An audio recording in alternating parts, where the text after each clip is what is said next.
주 예수 그리스도 이름으로 하나님 말씀 증거하겠습니다. 창세기 29장 1절부터 읽겠습니다. 창세기 29장 1절. 야곱이 발행하여 동방 사람의 땅에 이르러 본즉 들에 우물이 있고 그 곁에 양 세 떼가 누웠으니 이는 목자들이 그 우물에서 물을 양떼에게 먹임이라. 큰 돌로 우물 아구를 덮었다가 3절. 모든 떼가 모이면 그들이 우물 아구에서 돌을 옮기고 양에게 물을 먹이고는 여전히 우물 아구 그 자리에 돌을 덮더라. 야곱이 그들에게 이르되 나의 형제여 어디로서뇨? 그들이 가로되 하란에서로다. 야곱이 그들에게 이르되 너희가 나홀의 손자 라반을 아느냐? 그들이 가로되 아노라. 야곱이 그들에게 이르되 그가 평안하냐? 가로되 평안하니라. 그 딸 라헬이 지금 양을 몰고 오느니라. 7절. 야곱이 가로되 해가 아직 높은즉 짐승 모일 때가 아니니 양에게 물을 먹이고 가서 뜯기라.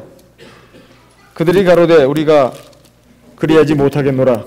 때가 다 모이고 목자들이 우물 아구에서 돌을 옮겨야 우리가 양에게 물을 먹이느니라.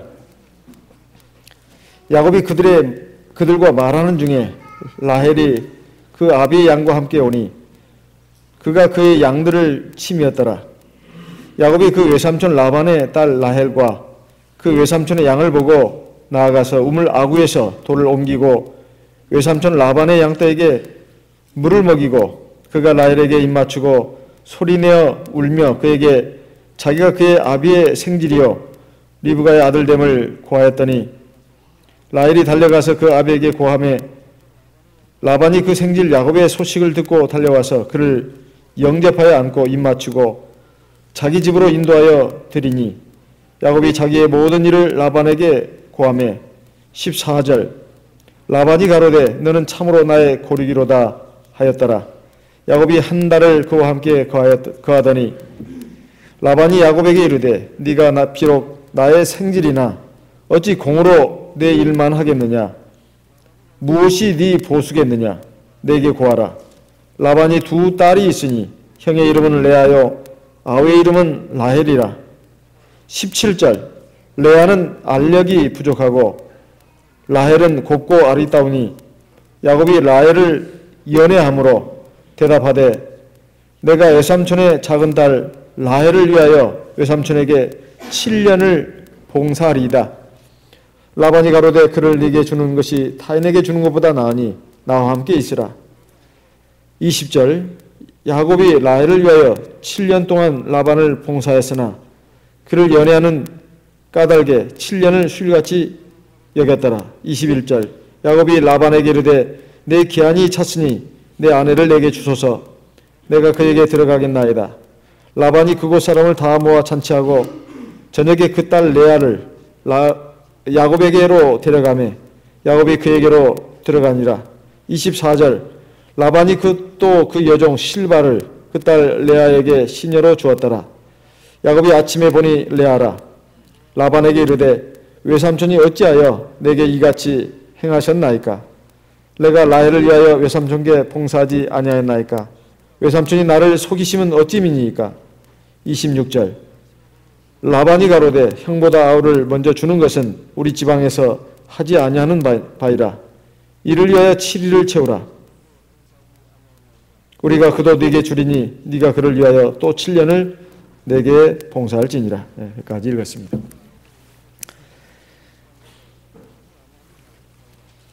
하나님께서 야곱이 자기 집을 떠나서 외삼촌 집 집을 향해서 가는 그 과정에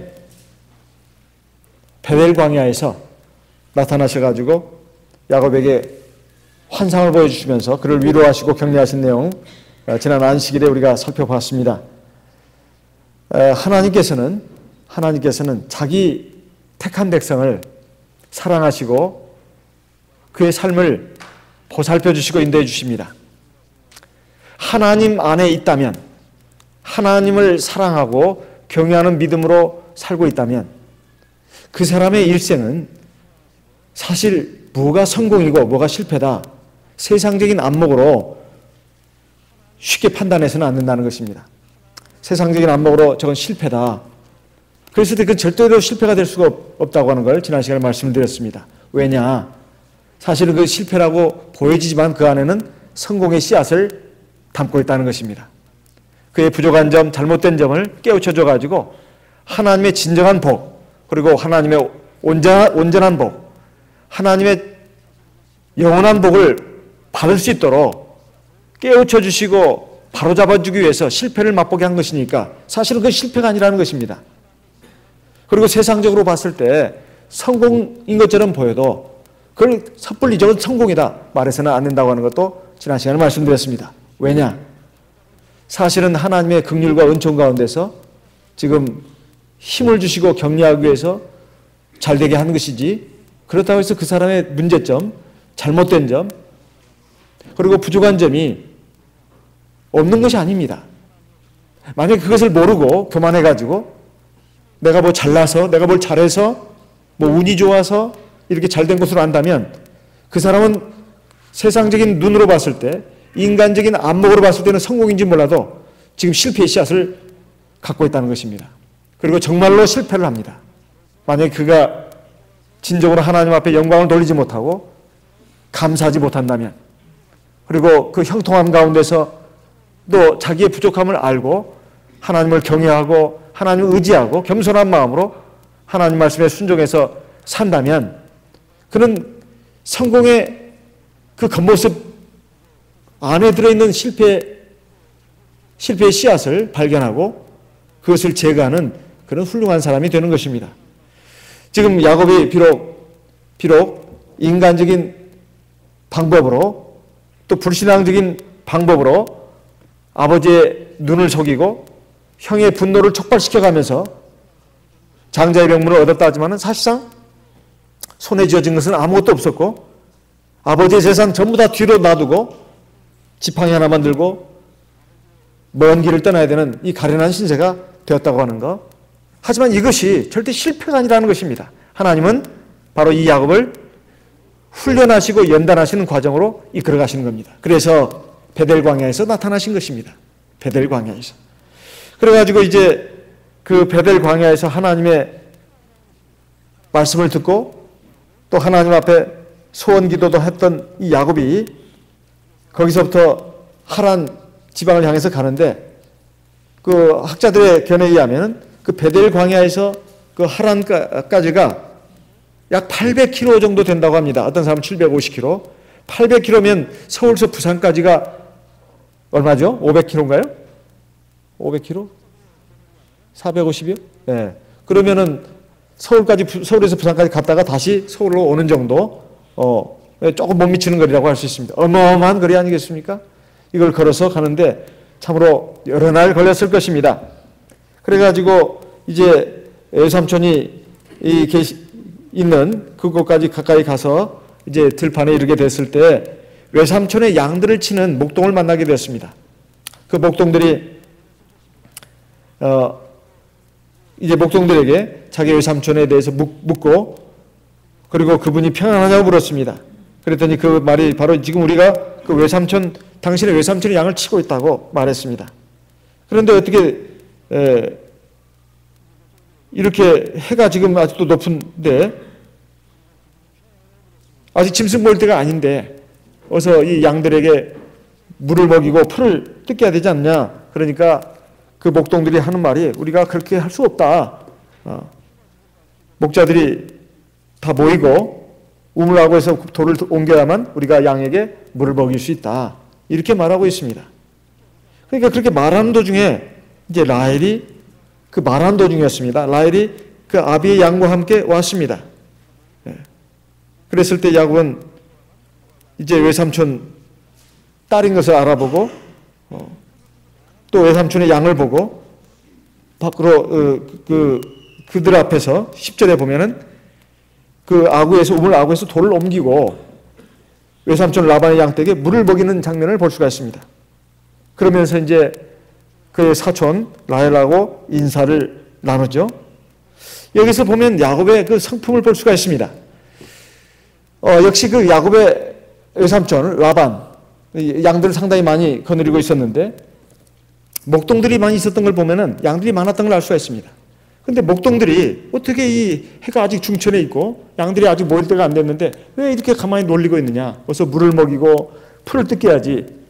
그런데 목동들이 하는 말이 우리는 그렇게 할 수 없다. 이 돌을 우리가 옮길 수도 없고 목동들이 와야 같이 힘을 합해서 옮길 수 있다. 사꾼은 사꾼입니다. 그런데 이 야곱은 외삼촌의 양들이 바로 자기 양들이라고 생각한 거예요. 그러니까 사실 뭐 야곱으로서는 뭐 자기 양들이라고 할 것도 없지만은 역시 그 목동들은 외삼촌의 목동들인데 주인의식이 없다 이 말이죠. 주인의식이. 근데 야곱은 지금 태어나가지고 처음으로 외삼촌 집에 왔습니다. 그 외삼촌의 양들을 보면서 이건 내 양이다 이렇게 생각을 한 것이다 이 말이에요. 주인의식을 가지고 했다 이 말입니다. 근데 목동들은 우리가 어떻게 이걸 돌을 옮기느냐. 그런데 지금 야곱을 보게 되면 혼자서 돌을 들어서 옮기는 걸 볼 수가 있습니다. 그리고 그 외삼촌의 양들에게 물을 먹이는 과정을 볼 수가 있어요. 여기서 야곱의 성품을 볼 수가 있습니다. 지금까지는 야곱의 신앙, 뭐 장자권을 향한 그의 열망, 이것만 우리가 봤지. 야곱의 실제 생활면에서의 그 성품이나 행동은 볼 수가 없었다 이 말이에요. 사람은 그가 하는 말이라든가 행동을 보면 알 수가 있다는 말이 있습니다. 이 야곱을 보게 되면 목동들은 책임의식이 없이 이게 우리 양이냐. 어차피 양들이 모이면 우리가 주는 것이지. 양들이 목말라 하든 배고파든 그건 상관이 없는 것입니다. 그래서 주인과 종은 이렇게 차이가 있는 겁니다. 주인과 종은 이렇게 차이가 있는 거예요. 야곱은 주인의식을 가지고 이렇게 했습니다. 이러니 이 야곱이 정말 하나님 앞에 택함을 받을 만하고 복을 받을 만하다 하는 것입니다. 우리가 보통 믿음 그런 말을 많이 합니다. 믿음은 좋은데 저 사람 믿음은 좋은데 성품은 엉망이야. 믿음은 좋은데 살아가는 모습이 또는 행동이 통 믿지 않는 사람하고 별로 구분이 안 되고 어떤 데는 더 이기적이야. 자기밖에 몰라. 이런 말을 듣는다면 이건 참 하나님의 백성으로서는 들을 수 없는 욕이 되는 것입니다. 우리 하나님의 백성들은 어디를 가서나 더 많이 봉사하고 더 열심히 일하고 이렇게 합니다. 제가 언젠가도 말씀드렸지만은 여기에 나가서 일하는 우리 성도님들 가운데 참 인정을 받고 칭찬을 받는 성도님들이 여럿 있습니다. 그 가운데 한 청년, 어떤 목자님의 아드님은 여기에 가가지고 대학원 공부하면서 이제 그 자동차 정비 공장에 들어가서 일을 하는데 보통 출근 시간이 9시라면 우리 청년은 8시 반이나 8시에 온다는 거예요. 그래가지고 일할 준비 다 하고 옆에 동료들도 이렇게 준비도 해주고 그리고 퇴근 시간이 5시라면 참 서양 사람들은 그 점이 철두철미하다고 합니다. 5시 되면 무조건 딱 손을 놓고 그냥 가버린대요. 정리하고 이런 것도 없이 그냥 딱 놓고 그냥 가버린답니다. 근데 우리 이 청년은 5시가 돼서 이제 정리하고 다 가는 것이 가지도 않고 그대로 물건 놓고 가는 그 동료들 것까지도 다 정리해주고 그리고 자기 것도 딱 정리하고 그래가지고 이제 6시나 이제 가고 이러니까 그 사장, 백인 사장의 눈에 탁 띄었다 이 말이에요. 아, 저 보통 놈이 아니구나. 정말 저 믿을만 하구나. 그래가지고 신뢰해가지고 월급을 다른 동료들보다 더 많이 주고 또 이렇게 직위도 올려주고 이런 너는 참 믿을만 하다. 또 LA의 어떤 우리 그 한인 청년은 그와 같은 식으로 해가지고 유대인 그 회장님 그 회사를 그대로 다 물려받았다는 거 아니겠습니까? 유대인 그분에게도 자녀들이 있었는데 그게 그 회사가 그쪽으로 가지 않고 우리 그 한국인 청년에게 이런 식으로 하니까 그래서 사람이 작은 이익을 줬다가 결국 큰 걸 놓치는 경우가 많습니다. 작은 이익을 줬다가 큰 걸 놓친다 이 말이에요. 사실은 손해를 보는 것이 손해가 아니다 이 말입니다. 절대 손해가 아니다. 근데 세상에 많은 사람들이 그렇게 계산적이고 타산적인 경우가 굉장히 많습니다. 하나님은 이걸 다 보고 계신다 이 말이에요. 사람이 먼 안목으로 봐야 합니다. 먼 안목으로. 그래서 양보하는 것이 양보하는 게 아닙니다. 사실은 이것이 더 큰 사람이다 이 말이에요. 어떤 좋은 자리를 놓고 몇 사람이 막 다투고 경쟁을 할 때 사실은 그렇게 안 해도, 내가 차지하지 않아도, 내가 누군가에게 양보를 한다면 사실은 하나님이 나중에 그보다도 더 좋은 자리를 주신다 이 말이죠. 이런 의식이 있으려면 첫째, 하나님 앞에서 믿음이 있어야 합니다. 하나님이 모든 것을 보시고 아시고, 그리고 하나님이 나중에 좋은 것을 주신다. 이런 것이 없이는 안 되는 겁니다. 그래서 자기 이익을 쫓아서, 눈앞에 그 작은 이익을 쫓아서 나가면 당장은 자기가 그 작은 이익을 얻을지는 몰라도, 또 손에 안 볼지 몰라도 더 큰 것을 잃어버릴 가능성이 많습니다. 이건 가정에서도, 교회에서도, 세상에서도 마찬가지입니다. 야곱은 이런 면에 있어서 아주 훌륭한 모습을 보여줬습니다. 그가 전문적인 목자라서 이런 게 아닙니다. 지금 목동들이 여럿이 있습니다. 여럿이 자기들 말이, 우리가 어떻게 이 큰 돌을 옮길 수 있느냐. 사실은 핑계죠. 힘든 일을 안 하겠다는 것입니다. 그런데 이 야곱은 가가지고 그 돌을 번쩍 들어가지고 놓고 지금 그 외삼촌의 양들을 다 물을 먹게끔 했다 이 말입니다. 여기에서 참 야곱의 훌륭한 면모를 볼 수가 있습니다. 이것도 일종의 선택입니다. 우리는 인생의 시각각, 매일매일이 사실은 선택의 그 순간들이 굉장히 많습니다. 오늘 아침에서부터 시작해서 저녁에 잘 때까지 내 앞에 선을 행하느냐 악을 행하느냐, 그리고 나만을 위하느냐 아니면 내 이웃을 위해서 봉사하느냐, 이런 것이 이 선택이 계속 있다 이 말이에요. 그건 가정에서부터 시작해가지고 교회 그리고 세상에까지 다 지금 펼쳐져 있는 것입니다. 이랬을 때 종종 뭐 그렇게 했더니 뭐 손해봤는데요 뭐 그럴까요? 당장은 그럴지 모르겠습니다. 그렇지만 하나님은 절대로 그걸 놓치지 않습니다. 갈라디아서 6장의 말씀을 보겠습니다. 갈라디아서 6장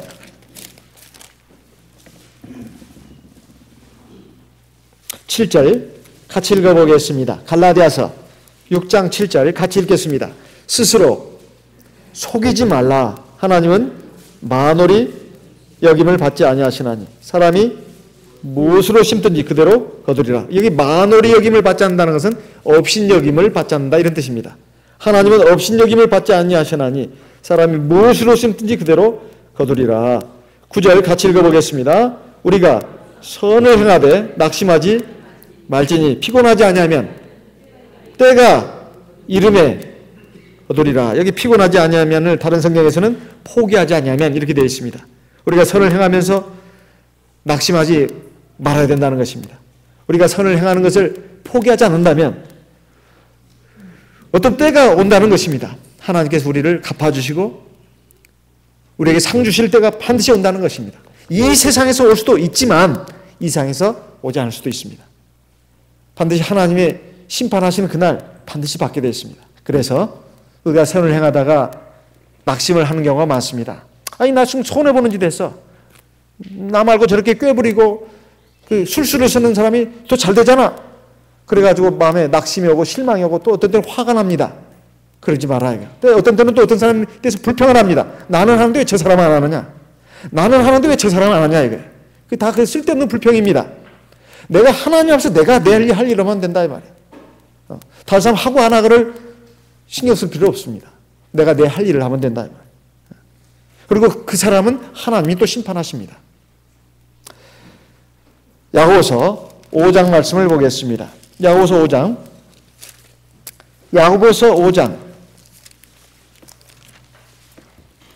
11절 9절부터 9절 11절 같이 읽어보겠습니다. 야고보서 5장 9절 형제들아 서로 원망하지 말라. 그리하여야 심판을 면하리라. 보라 심판자가 문 앞에 서 계시느니라. 11절 보라 인내하는 자를 우리가 복되다 하나니 너희가 욥의 인내를 들었고 주께서 주신 결말을 보았거니와 주는 가장 자비하시고 긍휼히 여기시는 자신이라. 여기 욥의 인내를 들었다고 하는 것은 욥은 참 말로 다 할 수 없는 고통과 어려움을 겪었습니다. 그렇지만은 그의 마지막은 정말로 지금까지 모든 고통, 눈물, 억울함을 상자고도 남을 보상을 하나님께서 해주셨고, 그리고 그의 이름을 아주 높이 들어 올리셨습니다. 이 욥의 인내를 보라고 하는 것은 바로 욥의 인내, 그 믿음을 본받으라는 뜻입니다. 야곱이 이렇게 외삼촌의 양들을 이렇게 하고 이제 그의 사촌 라헬과 참 감격스러운 만남의 인사를 가지고 나서 이제 외삼촌 집으로 갑니다. 가가지고 외삼촌한테 인사드리니까 네가 정말 내 고륙이 맞느냐 확인하고 인사하고, 그리고 나서는 이제 거기서 생활하게 되었습니다. 그리고 이제 한 달이 됐을 때 외삼촌이 조카인 야곱에게 말하죠. 네가 아무리 내 조카라고 하더라도 어떻게 공짜로 무료로 너를 부려먹을 수가 있단 말이냐. 네 삭슬 주겠다. 네가 우리 집에서 일한 그 대가를 꼭 주겠다. 너에게 줄 보수를 어떻게 해주면 되겠느냐.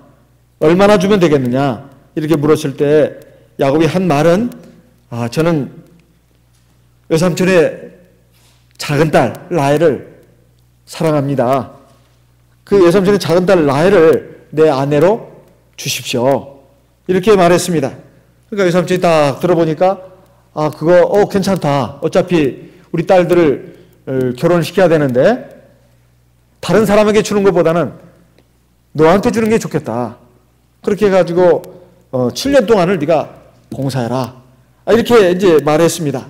네가 7년 동안 우리 집에서 일하면 내가 7년 후에 네가 원하는 작은 딸 라헬을 너한테 아내로 주겠다. 이렇게 얘기를 했습니다. 이 말을 들은 야곱이 아주 신바람이 났습니다. 신바람이 났어요. 그래가지고 18절에 보면은 야곱이 라헬을 연애함으로 대답하되 내가 외삼촌의 작은 딸 라헬을 위하여 외삼촌의 7년을 봉사하리다. 그래서 외삼촌은 좋다. 그렇게 해라. 20절에 보면 야곱이 라헬을 위하여 7년 동안 라반을 봉사했으나 그를 연애하는 까닭에 7년을 수일같이 했더라. 여러분 7년이라는 시간이 짧은 시간입니까? 긴 시간입니까? 7년이라는 시간은 굉장히 긴 시간입니다. 그런데 며칠처럼 여겼다네요. 그 이유가 뭐죠? 야곱이 라헬을 사랑했기 때문에. 그놈의 사랑이 뭔지 사랑 때문에. 사랑했기 때문에 그 7년이라는 기간이 불과 며칠밖에 안 됐다는 거예요. 저는 참 이해가 안 됩니다. 솔직히. 굉장히 저는 길 것 같은데 불과 며칠밖에 안 됐다는 거예요. 사랑의 힘이 정말 놀랍죠? 놀라운 겁니다. 우리가 하나님 앞에서 여러 가지 수고하고 충성하는 것도 그렇습니다. 사랑으로 하면 하나도 그게 고생이 안 되는 거예요. 가정에서도 남편이 아내를 위해서 또 남편이 아내와 자식들을 위해서 수고하고 일하는 것은 사실 전부 다 사랑 때문입니다. 사랑 때문이에요. 사랑 때문에 힘이 안 드는 겁니다. 근데 사랑이 없어지는 순간 고생이에요. 고생이에요. 자식이 부모한테 효도하는 것도 그렇습니다. 사랑이 없으면 이건 생고생입니다. 그렇지만은 내가 부모를 사랑하는 마음으로 한다면 하나도 고생이 아니에요. 더 못해줘서 아쉽습니다. 부모가 자식한테 하는 것도 마찬가지입니다. 그 사랑이 있기 때문에 자식을 위해서 모든 것을 해도, 모든 것을 희생해도 하나도 그것이 아깝지 않은 겁니다. 그리고 고생이 안 되는 거예요. 그것은 사랑 때문입니다. 우리가 하나님 앞에서 충성하는 것, 수고하는 것, 봉사하는 것도 사랑하는 마음만 있다면 하나도 힘들지 않습니다. 문제는 사랑이 없고 억지일 때 불평이 나오고 원망이 나오는 겁니다. 그건 다른 말로 할 때 믿음이라고 말합니다. 사실 하나님 앞에서 하나님을 향한 믿음이나 하나님을 향한 사랑이나 똑같은 말입니다. 나는 하나님을 믿기는 믿는데 나는 하나님 사랑하지 않습니다. 나는 하나님은 사랑하지만 하나님 믿지 않습니다. 이게 말이 되는 소리입니까? 말도 안 되는 소리입니다. 내가 하나님을 믿는다면 하나님을 사랑한다는 말과 똑같은 말이고, 하나님을 사랑한다는 것은 하나님을 믿는다는 것과 똑같은 말입니다. 정말 하나님을 향한 사랑이 없다면 내가 하나님 앞에서 수고하는 거, 봉사하는 거, 충성하는 거, 이건 하나도 힘이 들지 않습니다. 하지만 하나님에 대한 사랑이 없고 믿음이 없다면 짜증이 나고 원망이 나고 불평이 난다 이 말이에요. 그 이유는 딱 하나입니다. 사랑 때문이에요. 사랑이 있느냐 없느냐, 이것에 의해서 가정에서 부부간에, 가정에서 부모 자식 간에, 또 형제 간에, 또는 교회에서 하나님을 향해 앞에서 하는 모든 일들이 사랑이 있느냐 없느냐에 의해서 이렇게 차이가 나는 겁니다. 세상에서도 마찬가지입니다. 내가 이것은 어쩔 수 없이 내가 벌어먹고 살기 위해서 어쩔 수 없이 하는 일이다. 이건 정말로 힘든 일이에요. 힘든 일입니다. 나는 이 일을 사랑한다. 이 사랑하는 마음으로 해야 하나도 힘이 들지 않는 거예요. 제가 어쩌다가 이제 가끔 이제 그런 얘기를 합니다. 저 그런 걸 보는데 그 뭐 글로벌 코리안이라고 미국에서 성공한 사람들, 여기는 성공한 사람들 보면 우리나라에서 성공한 사람들 얘기가 나옵니다. 아, 정말 그 밑바닥부터 해가지고 그렇게 큰 회사를 이뤘더라고요. 그리고 그 밑에 직원들이 굉장히 많습니다. 그리고 미국에서 서부에서 뭐 1위, 2위, 또는 미국 동부에서 1위, 2위, 미국 전체에서 1위, 2위, 뭐 그런 식의 성공을 거뒀다 말이에요. 근데 많은 사원들이 있는데 하나같이 가족처럼 사랑합니다. 가족같이 사랑해요. 그리고 이 가족들은, 직원들은 그 사장을 믿고 따릅니다. 믿고 따라요.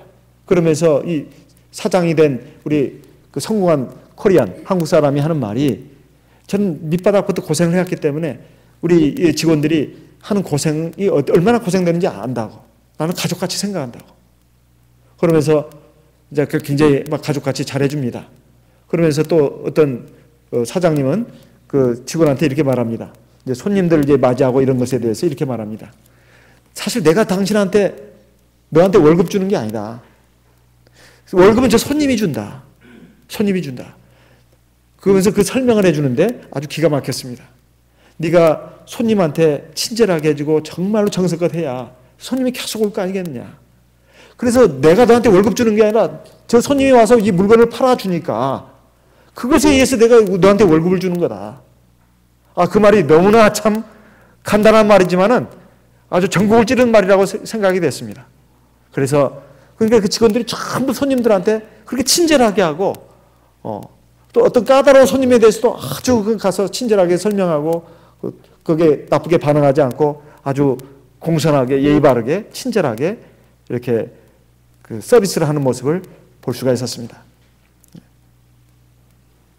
자, 이런 것을 통해서 우리가 알 수 있는 것은 정말로 그 사원들도 그 회사가 우리 회사다, 내 회사다, 이런 마음으로 일을 한다는 겁니다. 사장님도 좋고 정말 이 회사는 내 회사와 다를 바 없습니다. 이렇게 말하는 걸 보고 깜짝 놀랐습니다. 참 그렇게 할 수 있게끔 만드는 그 사장님이 보통 분이 아니라 그런 생각이 들었습니다. 진심으로 그렇게 사원들을 대해주고 사원들도 그런 마음으로 하니까 이 회사가 발전을 안 할 수밖에 없죠. 성공한 사람들은 뭔가 다르다, 그런 생각을 하게 되었습니다.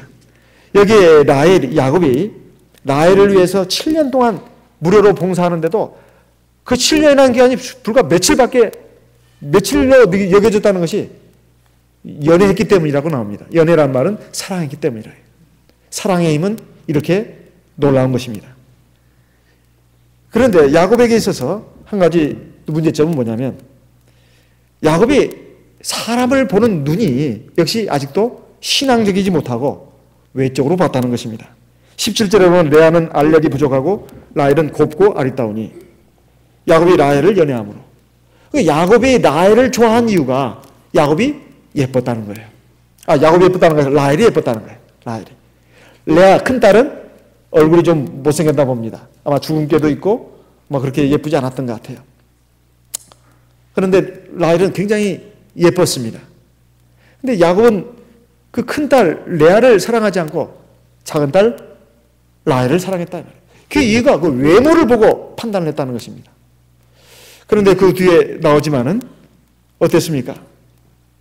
야곱이 사랑했던 라헬에게서 하나님이 자식을 주지 않았습니다. 처음에. 오히려 레아에게 자식을 줬는데 별로 남편의 사랑도 받지 못하고 그냥 아버지의 명령에 의해서 야곱의 부인이 됐던 레아. 이 레아에게서 구세주가 나오는 하나의 통로가 되었습니다. 레아, 첫째 부인 레아가 낳은 그 아들 가운데 네 번째 아들 유다, 그 유다 지파를 통해서 우리 구세주가 나오지 않았습니까? 그리고 이스라엘의 역대 왕들이, 유다의 역대 왕들이 쭉 거기서 나왔습니다. 그리고 세 번째 아들 레이는 어떻습니까? 하나님의 대제사장들이, 그 제사장들의 족보가 됐다 이 말이에요. 그래서 하나님이 보는 거하고 사람이 보는 건 이게 다르다. 사람은 외모로 사람을 취합니다. 겉모습이 반반하고 예쁘고 화려한 거, 멋있는 거, 이걸 따진단 말이에요. 근데 하나님은 중심을 보신다는 겁니다. 이것이 야곱이 좀 실수한 부분이라고 볼 수 있습니다. 근데 이것도 하나님께서 당시에 그 풍속이 그랬습니다. 당시의 풍속은 부인을 이렇게 여럿이 둬도 뭐 문제가 되지 않는 것이었습니다. 그런데 하나님의 법도는 일부일처제입니다. 일부일처제예요. 디모데전서 3장에 보면 하나님의 교회에서 감독의 직분을 행할 사람의 자격에 대해서 나옵니다. 한 아내의 남편이 되며, 즉 장로의 자격이죠. 그 다음에 집사, 또 마찬가지예요. 한 아내의 남편이 되며 또 가족, 자녀들을 잘 집안을 다스리며, 이것이 들어있습니다. 나가는 일 잘 대접하며 구타하지 않으며 술을 즐기지 않으며, 이런 내용이 들어있습니다. 그 가운데 일부일치제를 분명히 못을 받고 있습니다. 그러면 당시에 이 풍속을 쫓아서 이 야곱이 이렇게 일부 다처제를 하려고 했던 것일까요? 그러지는 않습니다. 그러지는 않아요. 이제 7년이 돼가지고 야곱이 이제 결혼을 하는 날이 되었습니다. 먼저 낮에 큰 잔치가 벌어졌습니다. 창세기 29장 22절에 보면 라반이 그곳 사람을 다 모아 잔치하고, 23절 저녁에 그 딸 레아를 야곱에게로 데려가매 야곱이 그에게로 들어가니라. 그러니까 보통 결혼식이 그 당시에는 저녁 때 이루어졌던 것 같습니다. 우리 그 한자도 보면 결혼, 지혜훈, 그 혼인할 때 혼자가 혼인할 때 혼자가 어두울 혼자하고도 같습니다. 어두울 혼자하고. 그러니까 결혼식이 원래 옛날에는 저녁 때 이루어졌다는 거예요. 저녁 때. 그러다가 이게 시간이 이제 흐르고 올라가지고 낮에 잔치도 하고 결혼식도 하고 이런 걸로 바뀌지 않았나, 이렇게 보고 있습니다. 어쨌든 낮에 결혼식을 한 게 아니라 밤에 결혼식을 했단 말이죠. 그리고 아마 신부도 면사포로 얼굴을 가렸는지 어쨌는지 얼굴도 모르고 이제 뭐 결식을 치르고 나서 신혼방에 들어가서, 이제 그 당시에는 뭐 전기불도 없고 호롱불도 없으니 알 길이 없죠. 아마 당연히 레아겠거니 라헬이겠거니 하고 이제 하룻밤을 잤는데, 아마 신부는 부끄러워서 말도 안 했겠죠 아마. 뭐 라헬 그동안 얼마나 당신을 내가 기다렸는 줄 알아? 막 별소리를 다 했겠죠 아마. 밤 자면서 7년이야 7년 그러면서 별소리를 다 했겠는데, 이게 상상입니다. 그런데 이제 내 안으로 어찌 된 영문인지 아무 말도 못하고, 아침에 일어나 보니까 완전 신부가 바뀐 거예요. 세상에 이런 일이 있을 수 있을까요? 세상에 이런 일이. 세상에 이런 일이는 그때 일어났네요 벌써. 그래가지고 이거 참 속았다. 그래가지고 야곱이 외삼촌이자 또 장인 어른인 라반에게 가서 따졌지 않습니까? 외삼촌이 어떻게 이럴 수가 있습니까?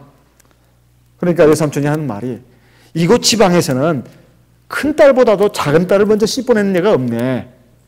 그런 애가 왜 없어요? 옛날이나 지금이나 다 있죠. 왜 없겠어요? 이건 그야말로 외삼촌의 계략입니다. 계략이야. 그래서 가만히 보니까 야곱이 참 쓸만한 놈이야. 다른 목동들은 아까도 보셨지만 다 요리조리 뺀질 하면서 게으름 다 피잖아요. 요령 피우고. 누가 자기 일처럼 그렇게 하냐 이 말이에요. 이놈은 우리 아들놈보다 나아요.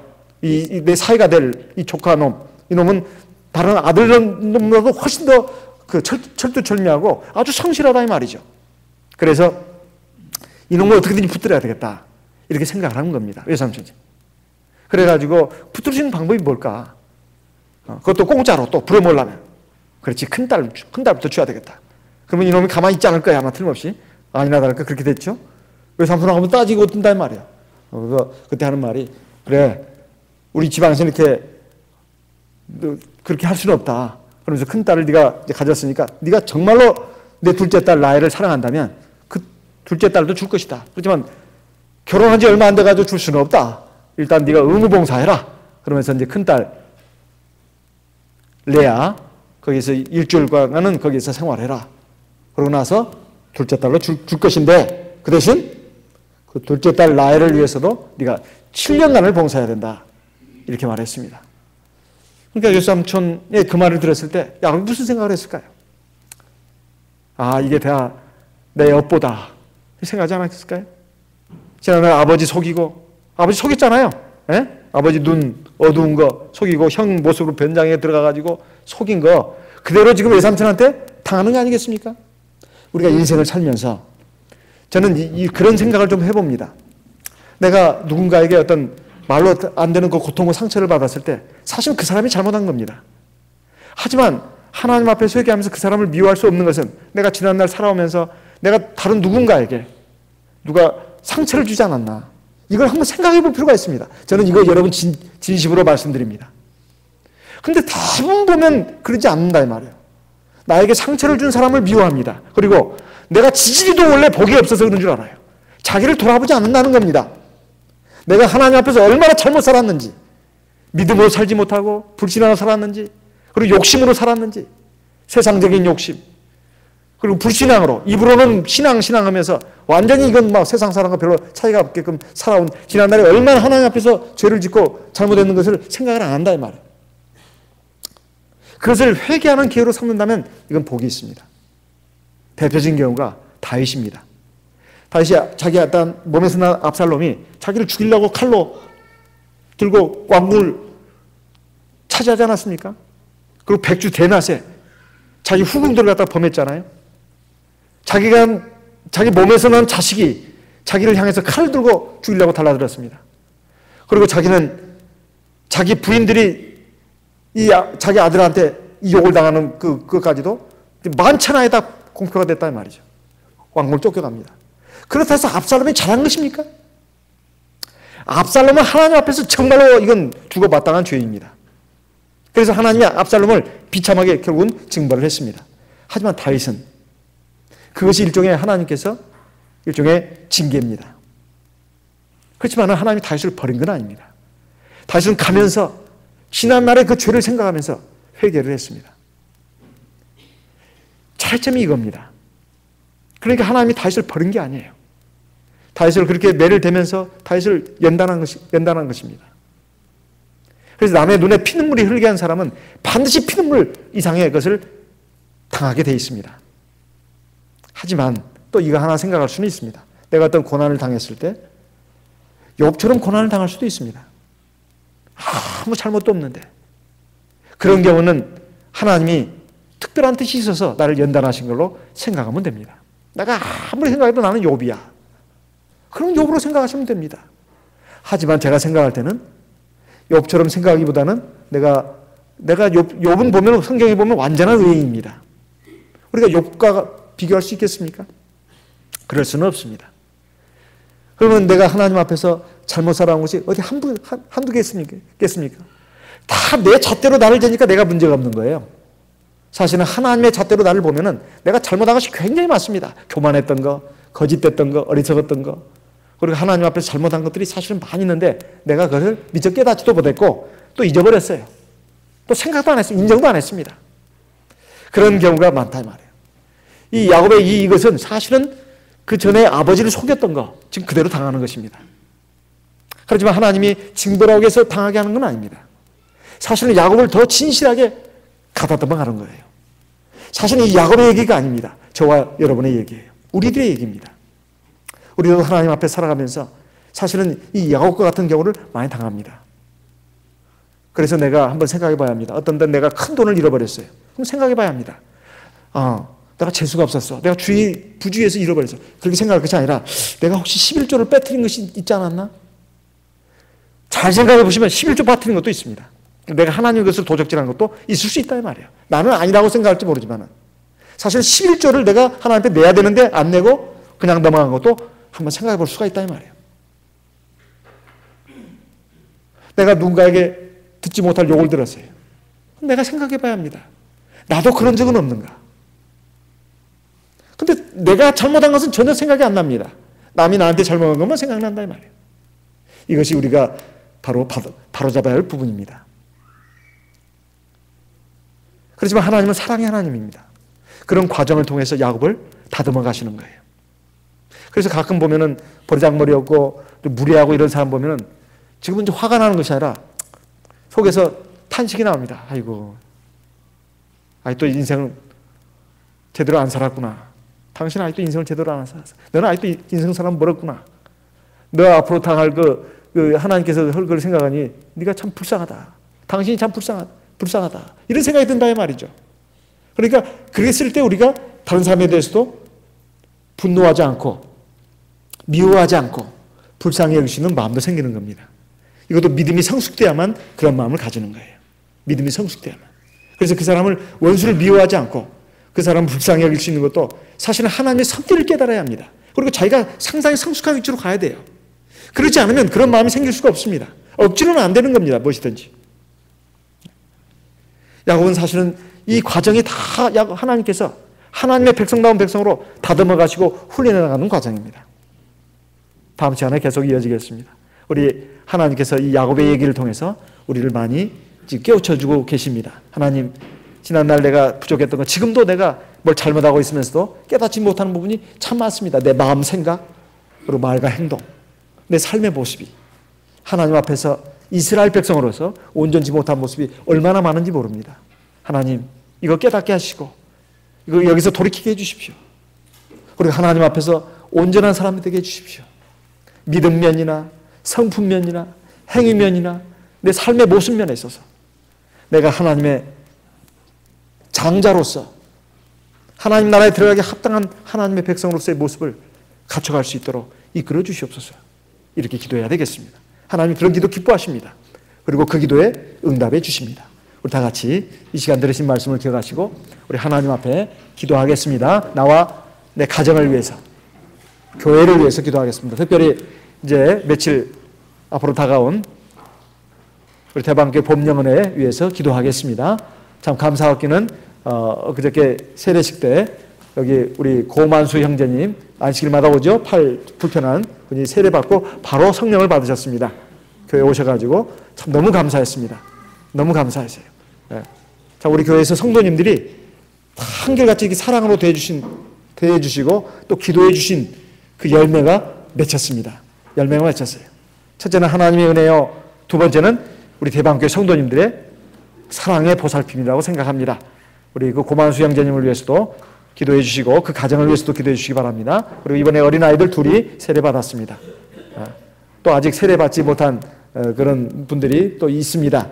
막 하나님께서 또 함께 하신다면 가을에 또 한 번의 세례식이 있지 않을까 그렇게 또 기대를 해봅니다. 어쨌든 하나님께서 우리를 불쌍히 보셔서 우리를 온전한 가운데 이끌어 주시옵소서. 다 함께 기도하겠습니다. 다 같이 기도하겠습니다.